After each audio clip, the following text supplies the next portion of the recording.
aqui. Não sei se ele foi para a nuvem ou até para o meu celular. Aqui não apareceu para mim, não. Mas deve estar indo para a nuvem. Vamos lá. Bom, gente, uma boa tarde a todos, uma boa tarde a todas. Né, realmente hoje é um tema, eu não diria um tema difícil, mas eu acredito que a gente vive hoje numa sociedade onde preza, onde que a gente precisa estar sempre muito felizes, muito produtivos, e acaba que é como se a gente não pudesse viver as nossas dores e os nossos sofrimentos.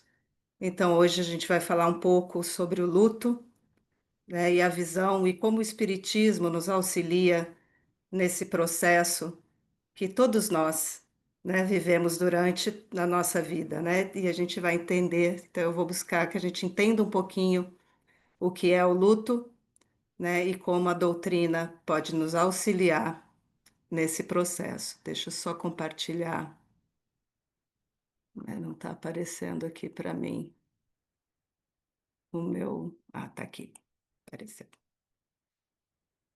Eu vou só.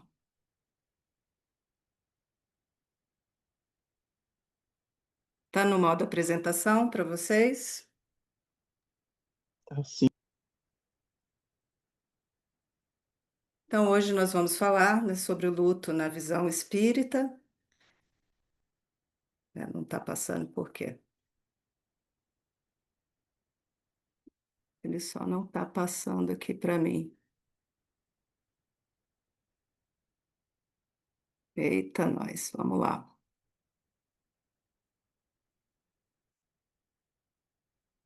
Compartilhar de novo minha tela. Gente, probleminhas técnicos acontecem.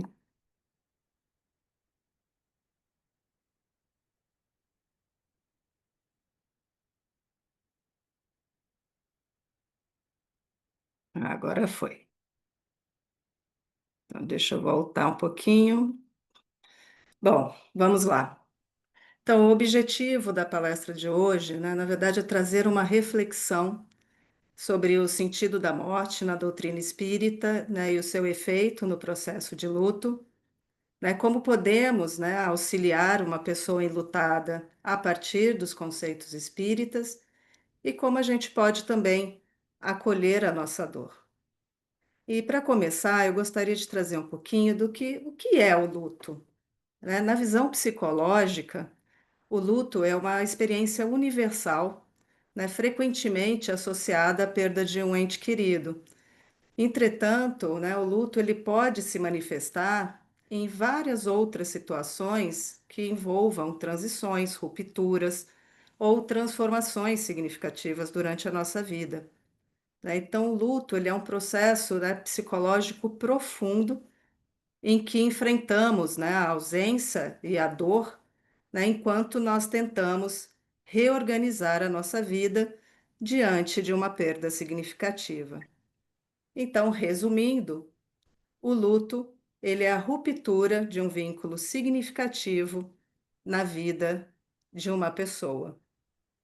Então, quando a gente considera o luto, né, como uma reação esperada, né, perante essa ruptura desse vínculo significativo e dotado de sentido, né, o luto ele pode então nos impactar em diferentes esferas da nossa vida e da nossa existência, né? Seja física, psíquica, comportamental, emocional, social e espiritual.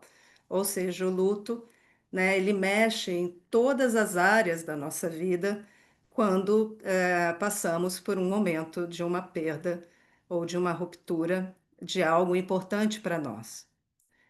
E aí é importante, né? Como dissemos, o luto ele pode ser vivenciado por uma morte concreta, ou seja, né, a morte de uma pessoa ou mesmo de um animal de estimação, ou uma morte simbólica, que é a perda ou a ruptura de algo significativo nas nossas vidas. Gente, eu peço perdão que eu estou com um pouquinho, a garganta está um pouquinho ruim. E aí, por exemplo, né? Na morte simbólica, ela pode se dar, né, numa separação, né, a perda de um emprego, até em processos de transição para aposentadoria, né, na vivência dos nossos processos de transição, inclusive durante o nosso desenvolvimento humano.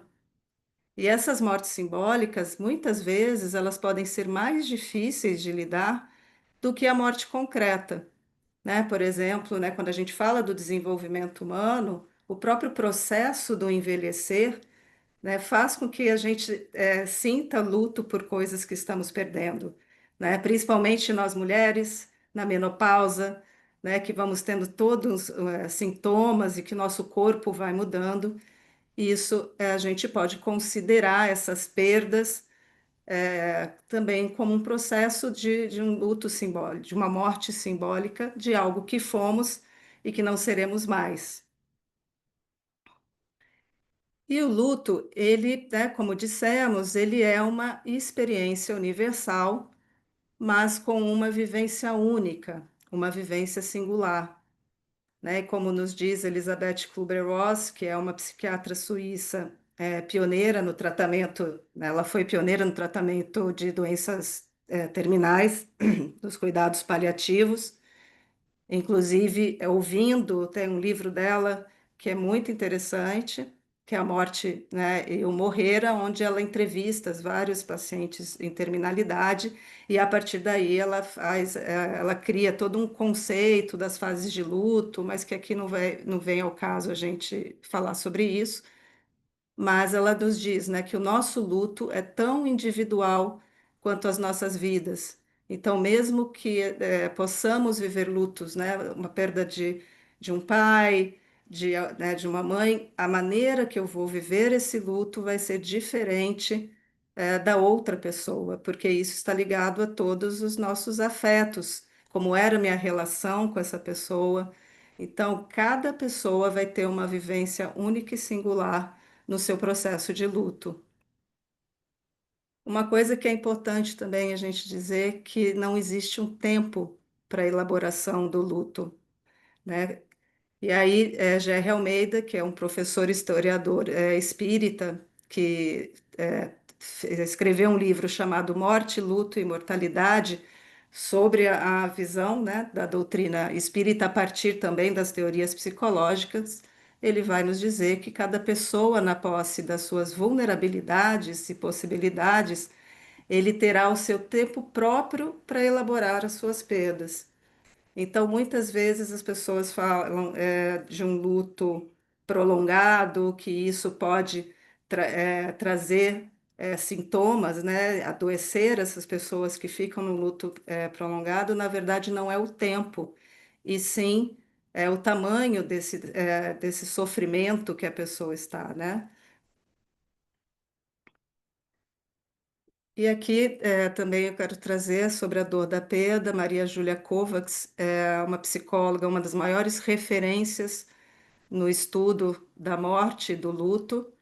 E aí ela vai nos trazer, né, que a perda é um dos processos mais desorganizadores da vida humana, não somente de pessoas, mas qualquer processo que envolva uma mudança de vida, né? E ela chama aqui como pequenas mortes, que são essas mortes simbólicas, né, pelo fato da perda, né, implicar no desaparecimento de uma condição antiga e conhecida, né, e a obrigatória passagem para uma condição nova e desconhecida, né? Então, são rupturas, transições, onde com que a gente realmente perca o chão e precise, então, se reorganizar, e nessa perda, então, vivemos o nosso luto, né, dessas rupturas, daquilo que é desconhecido, de ter que encarar o desconhecido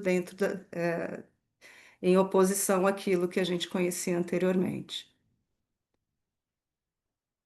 E a doutrina espírita, então, ela vai nos trazer uma contribuição essencial ao oferecer um sentido transcendente à vida. A certeza da imortalidade da alma e da continuidade dos vínculos, né, nos ajuda a compreender que a morte não é um fim, mas uma etapa de transição.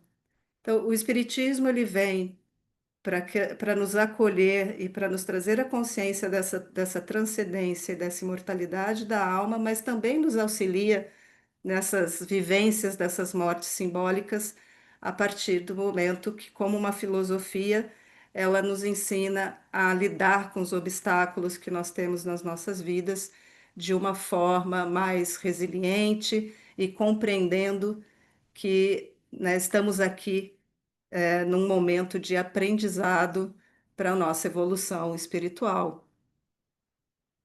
E aí Kardec vai nos falar na Revista Espírita, né, que sabemos que a morte do corpo não interrompe a vida do espírito, mas que ela lhe abre a verdadeira vida, que ela não rompe nenhuma afeição sincera, que aqueles que nos são caros não estão perdidos para nós e que os encontraremos no mundo dos espíritos. Ou seja, essa certeza de que a vida continua nos faz, na verdade, é um convite à reflexão de quando a gente diz, ah, eu perdi alguém, será que eu perdi? Ou será que a gente apenas se despediu temporariamente dessa pessoa? E o Espiritismo, então, nos traz essa certeza de que em algum momento nós poderemos nos reencontrar no plano espiritual. E o livro também e Kardec também no Livro dos Espíritos, na questão 934, ele vai falar da dor, da perda de entes queridos. E nessa questão ele nos traz que a doutrina espírita ela reconhece que a perda de entes queridos constitui uma dor profunda e legítima que é vivido por todos nós, independente da nossa classe social e que os sofrimentos são oportunidades de aprendizado e de evolução espiritual. Kardec ainda nos diz, né, da comunicação. O Espiritismo, ele vai nos mostrar que não estamos condenados à separação definitiva, uma vez que há a possibilidade de comunicação, desde que seja feita com respeito e com recolhimento.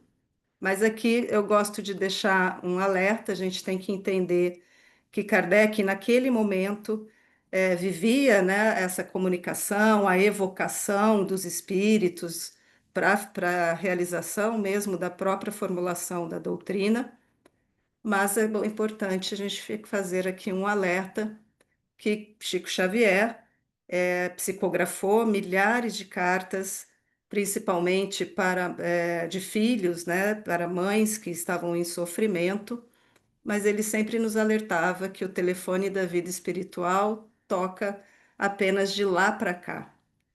Então é importante que a doutrina espírita não seja somente essa busca de mensagens a qualquer custo, né? Mas sim que a gente possa cultivar dia após dia as preces que nascem do coração e as memórias carregadas de amor e a certeza que a justiça divina nunca falha.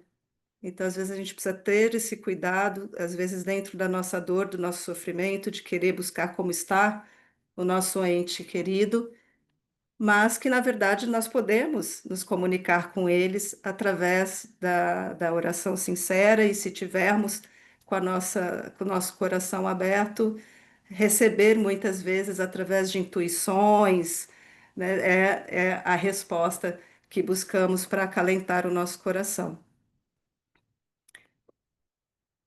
E aí também, né, um alerta que Kardec nos faz na questão 936 em relação, né, a minha dor vai influenciar a dor, vai influenciar aquele ente que se foi.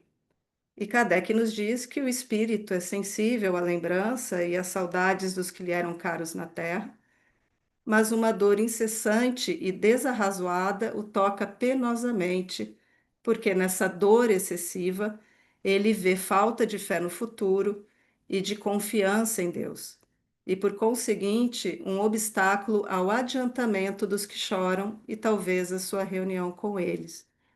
Mas aqui é importante a gente frisar, né? Uma dor incessante, aquela dor, quando a gente não aceita que a pessoa se foi, nós nos revoltamos E isso pode, sim, influenciá-los, né? Porque eles ficam realmente entristecidos pela nossa dor, como a gente pode ver em algumas obras, por exemplo, de André Luiz, no Obreiros da Vida Eterna, por exemplo, o caso do Dimas, que ao desencarnar, ele mesmo não estava preparado para se desapegar da família, e a família ainda muito apegada a ele, gerando, assim, um certo, uma perturbação em Dimas. Mas isso não quer dizer que nós temos que abafar o nosso sofrimento ou a nossa tristeza. E é isso que a gente vai também conversar um pouquinho hoje, né? Então, a saudade e a tristeza, elas são naturais, né? Mas a dor inconsolável e desesperada que vai prejudicar tanto a nós mesmos, né, quanto aos espíritos amados, né? Então, o excesso de sofrimento pode entristecê-los, porque isso vai revelar uma falta de fé e uma confiança em Deus, além de dificultar, eu acredito, não só da evolução espiritual daquele que se foi, mas a nossa própria evolução espiritual, porque nós precisamos compreender e, que nada, né, acontece por acaso, as perdas elas fazem parte da nossa vida, é a única certeza que nós temos, e é importante a gente trabalhar esse desapego, tentando, né, compreender e aceitar que ele é um irmão, como, né, um espírito que está em seu processo de evolução e que precisa seguir com a sua jornada. Então, o espiritismo ele vai nos convidar a substituir essa revolta dessa perda pela paciência, né, e a transformar a saudade em um amor confiante, lembrando que o reencontro ele é certo. E aí, então, como a gente faz, né, um auxílio ao enlutado? O acolhimento ele é fundamental, né? Já dizia Jesus, né, que deixe que os mortos cuidem dos mortos, né, e os vivos cuidem dos vivos. Então, nós precisamos acolher essas pessoas que vivem essas perdas significativas.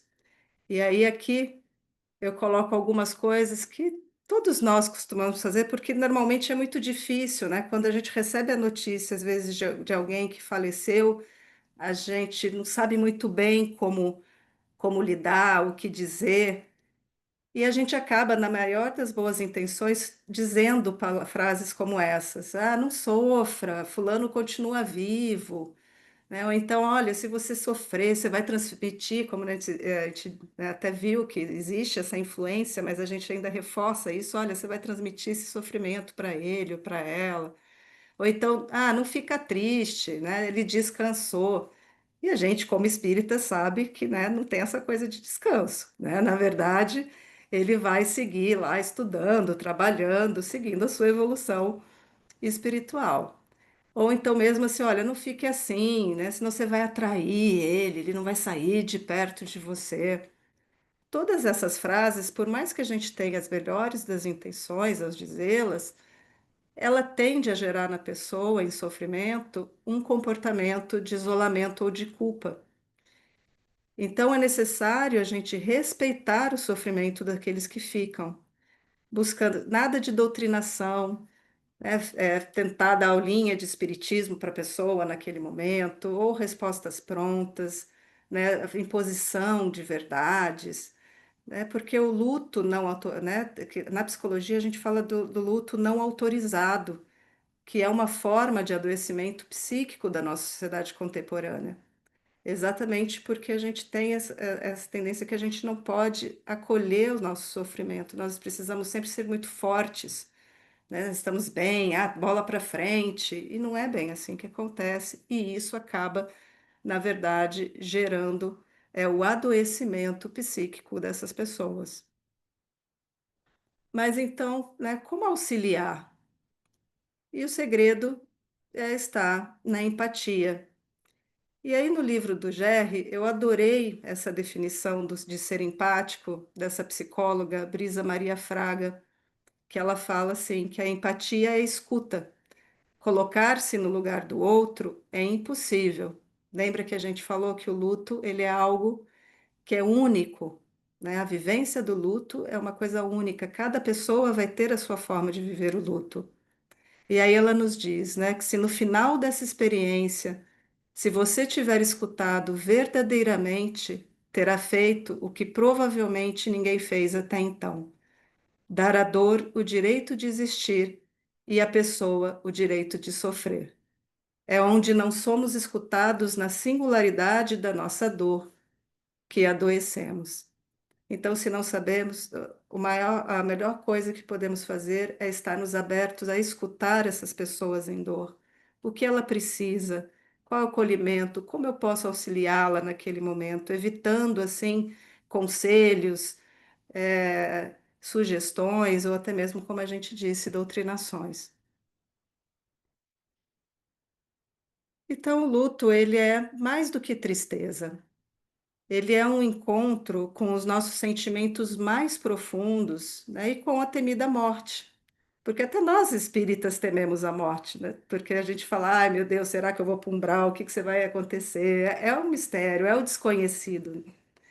Então, é importante, né, e nesse processo de luto, esse encontro, embora possa ser devastador, ele pode ser também transformador na nossa vida, né? O luto ele pode ser a grande oportunidade para que nós possamos mergulhar, olharmos para dentro e compreendermos e entendermos as nossas emoções mais profundas. E aí, né, o Gerry Almeida vai nos falar, né, que no momento da dor emocional vem a tristeza, vai vir o choro, vai vir o desespero, vai vir muitas vezes até a própria raiva. E todos esses sentimentos são legítimos e devem ser aceitos e experimentados, né? E todas as teorias do luto, os psicólogos que estudam luto, reforçam isso, que é importante que a gente eh, aceite essa dor, acolha essa dor, para que ela não nos adoeça. E no processo de luto, são muitas as emoções e muitos os sentimentos que podem surgir. E aí eu trouxe alguns deles para a gente refletir um pouquinho e também trazendo, né, como o Espiritismo pode nos auxiliar quando essas emoções nos atravessam, né? Então, tristeza, raiva, culpa e autocensura, solidão, saudade, todas elas são emoções legítimas que fazem parte da dor da separação. E o Espiritismo vai nos convidar a compreendê-las como etapas naturais da nossa experiência e do nosso aprendizado. A tristeza, ela é natural do luto, mas o Espiritismo nos ensina que a vida continua além da morte. E essa certeza dessa imortalidade da alma, junto com uma oração com prece sincera, vão suavizando o nosso coração e transformando, né, tendo a oportunidade de transformar essa tristeza em serenidade.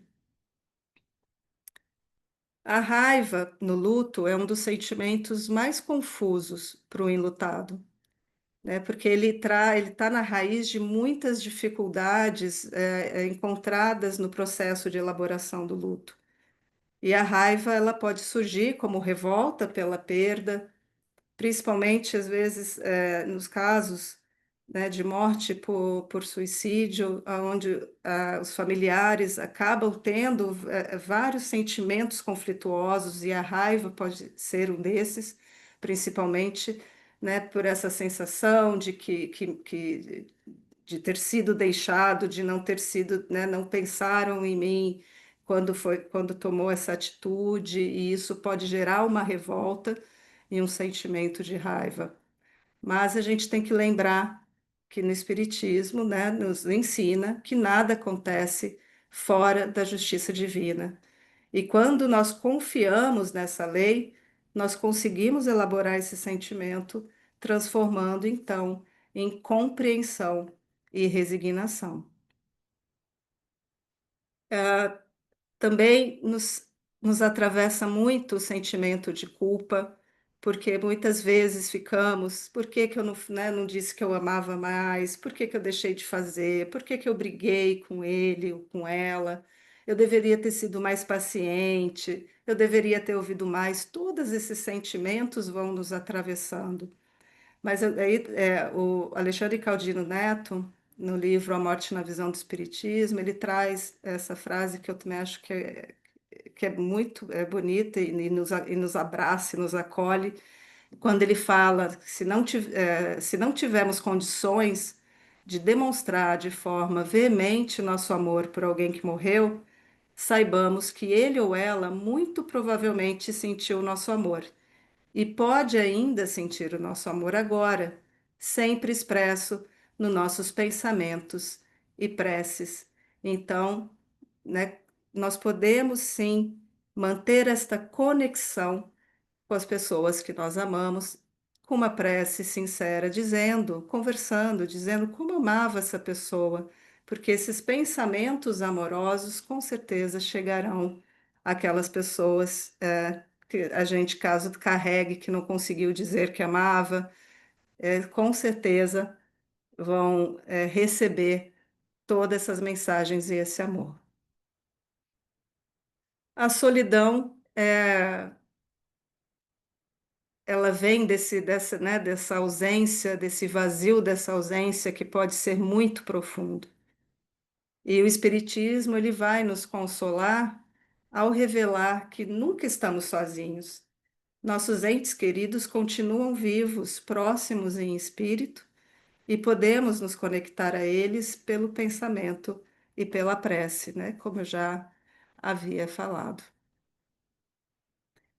E a saudade, né? A saudade é a marca do amor que permanece, né? E para o Espiritismo, ela não deve ser negada, mas sim transformada em lembranças afetuosas, em orações e no cultivo de boas obras em homenagem ao ente querido e à esperança do reencontro futuro. E aqui eu trago até um relato meu mesmo, tá? Eu perdi a minha avó, perdi, né? Vamos dizer, né? Eu me despedi de minha avó no final do ano passado. E foi um processo muito doloroso, que ela entrou num processo de terminalidade, e naquele momento comecei a ser atravessada por vários sentimentos. Minha avó, né, não era, a veinha não era fácil, tinha personalidade difícil. Então nem sempre eu tinha paciência, né, para lidar com ela. E quando ela entrou nessa terminalidade, claro que eu fui atravessada, como eu devia ter sido mais paciente. Eu comecei a querer me culpabilizar por uma série de coisas. Mas aí, em vez de eu entrar por este caminho, eu preferi daquele último mês que eu tive com ela, eu poder oferecer para ela toda a minha presença, todo o meu amor, mostrando a ela como, e isso me ensinou como é importante as pequenas coisas, os pequenos gestos. E eu digo que essa experiência foi algo que me amadureceu assim uns 20 anos em 30 dias e que hoje, então, eu sou atravessada pela saudade, pela tristeza dela ter ido, né, já ter partido, mas buscando hoje, por exemplo, honrá-la nessa palestra, por exemplo. Minha avó foi a pessoa que me apresentou a doutrina espírita, e se hoje eu sigo trabalhando em prol da doutrina e fazendo isso, isso acaba sendo, então, uma homenagem à sua memória e tudo que ela me ensinou em vida. E a importância, né? E como é importante esse autoconhecimento quando a gente entra nesse processo de luto, porque conhecer a si mesmo, né? Aqui eu coloquei talvez o maior desafio da vida. Eu acho que é o maior desafio da vida é a gente se autoconhecer, porque é nesse olhar interior que nós descobrimos as nossas forças, reconhecemos as nossas fragilidades e encontramos os caminhos para evoluir. Sem o autoconhecimento, é como se a gente caminhasse às cegas, e com ele damos sentido às nossas dores, né, e transformamos cada experiência em aprendizado. E aqui a Ana Cláudia Quintana Arantes, que é uma médica de cuidados paliativos, que escreveu um best-seller, que é A Morte é um Dia que Vale a Pena Viver. Na parte onde ela fala sobre luto, ela nos traz, né, que na experiência da perda é possível que finalmente entendamos quem é Deus para nós, o que é sagrado para nós. Poderemos, enfim, saber se entendíamos a espiritualidade como algo sob nosso comando ou como algo a que nos entregamos submissamente, né? E isso vai muito do que a doutrina espírita, né, nos ensina, que é importante que a gente faça esse trabalho de autoconhecimento, trazendo, nos entregando a essa espiritualidade de uma maneira aonde possamos compreender o porquê estamos aqui e por que as dores e os obstáculos e as rupturas que nós temos que a gente vai passar durante toda a nossa vida, em vez da gente perguntar, ficar perguntando, né, o porquê, por que isso aconteceu comigo, por que, né, a gente começar a se perguntar para quê? Para que isso está chegando na minha vida? O que eu tenho para aprender com isso? Como eu posso acolher a dor e a tristeza, transformando isso em aprendizado e não nos revoltando, né, contra Deus ou a espiritualidade ou a própria vida, mas sim compreendendo que isso tudo serve para que a gente possa evoluir espiritualmente. E aí ela traz também, né, que quando olhamos, né, para a dor de frente, né, pois ela diz, né, que a dor ela tem nome e sobrenome. Então, quando a gente reconhece esse sofrimento, ele quase sempre se encolhe. E quando o negamos, ele se apodera da nossa vida inteira. E aí, aqui eu queria dizer, e muitas vezes, como eu disse, né, o luto, ele não é autorizado a gente sofrer o luto. Quantas vezes, às vezes, a gente tem alguém que perdeu, por exemplo, o seu animalzinho de estimação, e a pessoa fala, ah, mas é só um cachorro, era só um gato, não importa. Lembra-se que o luto, ele está vinculado à ruptura, né, de algo, de um vínculo significativo. Então, não importa se esse luto é por um animal, por uma pessoa, é importante que a gente possa acolher a dor do outro, sinceramente, com uma escuta. Mas se por acaso você sente, está se sentindo sozinho, sente que não tem com quem conversar sobre a sua perda, que não está sendo ouvido, eu gostaria de lembrar que o SEASSE ele tem o atendimento fraterno, que é o atendimento, que é um serviço de apoio emocional e espiritual oferecido pelo SEASSE, e que ele acontece sempre durante as nossas reuniões públicas, seja presencial ou online. No presencial, basta a pessoa ir no horário da nossa reunião pública, e no online pode agendar por meio do e-mail que está aparecendo aí na tela, e até mesmo o presencial também pode ser agendado. E nós estamos, né, no mês de setembro, que é o mês Setembro Amarelo. Gostaria também de lembrar que nós temos um projeto muito bonito na casa, que é o Ponto de Luz, que é o grupo de apoio destinado a familiares e amigos enlutados por suicídio. Então, essas reuniões acontecem na primeira e terceira quintas-feiras do mês, às 11 horas da manhã, lá no SEASSE. Aí o contato está aí. Então, só querendo dizer que nós do SEASSE estamos sempre aqui para acolher quem precisar, com muito amor e com muito carinho. E aqui foram alguns livros que eu baseei o estudo de hoje, que é o livro, né, do Livro dos Espíritos, que para nós espíritas é o nosso livro de cabeceira, que devemos consultar, que é onde vamos buscar as ferramentas desse autoconhecimento, desse acolhimento, compreendendo que, como espíritos imortais, enquanto encarnados, as perdas fazem parte da nossa vida e é importante a gente entender e compreender e saber elaborar essas perdas, mas também lembrando que aqueles que amamos, que anteciparam a sua volta para o plano espiritual, eles estão lá nos aguardando para o momento que chegue a nossa vez de fazer a passagem. Temos o livro do Alexandre Caldino Neto, A Morte na Visão do Espiritismo, que é um livro que eu acho bem bacana, principalmente para adolescentes, porque é uma conversa que ele faz com uma adolescente. Ele se baseia esse livro, né, uma adolescente que perde a mãe e ele começa a conversar com ela sobre